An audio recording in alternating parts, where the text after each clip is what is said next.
গাধাকে সৃষ্টি করার পর তাকে বলা হলো সকাল থেকে সন্ধ্যা পর্যন্ত তাকে ক্লান্তিহীন পরিশ্রম করতে হবে,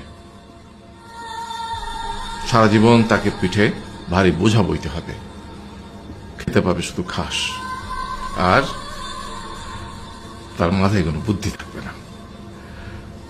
তার আয়ু হবে 50 বছর। গাধা করজোড়ে সৃষ্টিকর্তাকে বলল, আমি এত বছর বাঁচতে চাই না, আমাকে 20 বছর আয়ু দেওয়া হোক। সৃষ্টিকর্তা সেটাই মঞ্জুর করলেন। কুকুরকে যখন সৃষ্টি করা হলো তখন তাকে বলা হলো যে সে হবে মানুষের সবচেয়ে বড় বন্ধু, কিন্তু সে খাবে মানুষের উচ্ছিষ্ট, এবং তার আয়ু হবে 30 বছর। কুকুর সৃষ্টিকর্তাকে বলল, আমি এত বছর বাঁচতে চাই না, আমাকে 15 বছর আয়ু দেওয়া হোক। সেটাই মঞ্জুর করা হলো।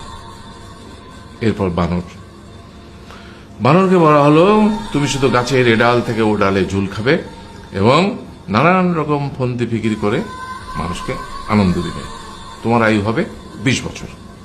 বানর বলল, আমি 20 বছর বাঁচতে চাই না, আমাকে 10 বছর দেওয়া হোক। সেটাই মঞ্জুর করা হলো। এবার এলো পুরুষ মানুষের পালা। তাকে বলা হলো যে তুমি হলে প্রাণীকুলের মধ্যে সবচেয়ে বিচক্ষণ এবং বুদ্ধিমান, সেই জন্য তোমাকে প্রাণীদের শিরোমণি করা হলো এবং তোমার আয়ু হবে 20 বছর।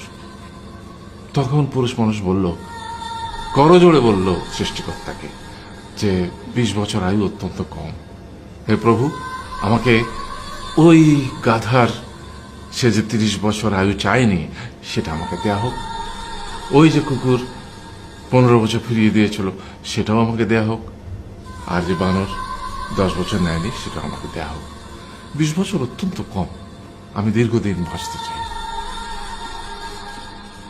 সৃষ্টিকর্তা সেটাও মঞ্জুর করলেন। তারপর কি হলো? সেই থেকে ছেলেরা পুরুষ মানুষ হিসেবে বাঁচে 20 বছর, তারপরের 30 বছর সংসারের বোঝা পিঠে করে বয়ে বেড়ায়, সেটা কার মতো? গাধার মতো। তারপরের 15 বছর সে তার ছেলে মেয়েরা যা দেয় সেই রকম ঠিক কুকুরের মতো উচ্ছিষ্ট খেয়ে বাঁচে। আর তারপরে বৃদ্ধ বয়সে ঠিক বানরের মতো, যেমন গাছের এডাল থেকে ওডাল ঝুল খায় বানর, তেমনি এই ছেলের বাড়ি থেকে ওই ছেলের বাড়ি আর নানান রকম ফন্দি ফিকির করে তার নাতি নাতনিদের আনন্দ দেওয়ার চেষ্টা করে।